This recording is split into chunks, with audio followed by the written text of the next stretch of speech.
আসসালামু আলাইকুম। আমার বাসার বারান্দার উপরে ঘুঘু পাখির বাসাই আছে। এই ঘুঘু পাখি আসে বাচ্চা যখন দেওয়ার সময় হয় তখন একটানা অনেক দিন বাচ্চা ফোটানো পর্যন্ত থাকে। তো এই যে আসা যাওয়া, বারান্দায় বসে থাকা, এই গ্রিলের উপর আসা, এই সময়গুলো না এই ঘুঘু পাখিকে আমরা দেখতে পাই। এত সুন্দর ঘুঘু পাখি, মানে অন্যান্য সব পাখিগুলোর থেকে না ঘুঘু পাখি দেখতে বেশি সুন্দর। আর ডাকটা দেয় যে কি দারুণ, ঘুঘুর ডাক সেই চমৎকার। তো আমার মেয়েও দেখছে, আমিও দেখছি। কেমন লাগলো?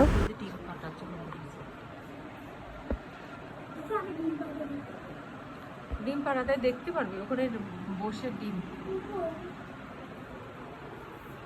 বলার সাথে সাথে কি সত্যি সত্যি চলে যাবো? না, বসে আছে।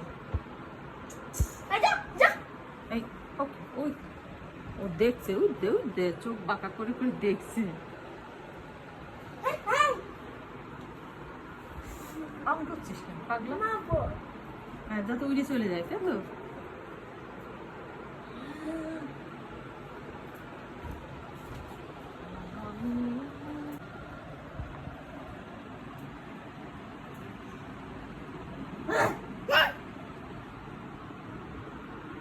কি করছো মা? আমি দেখছি কি দেখছো? আমি আর দেখছি। তুমি আর ভাইয়া দেখছো? হ্যাঁ, মামি আর মাই করছে নিমি। পাখিটা উড়ে যাবে যেরকম।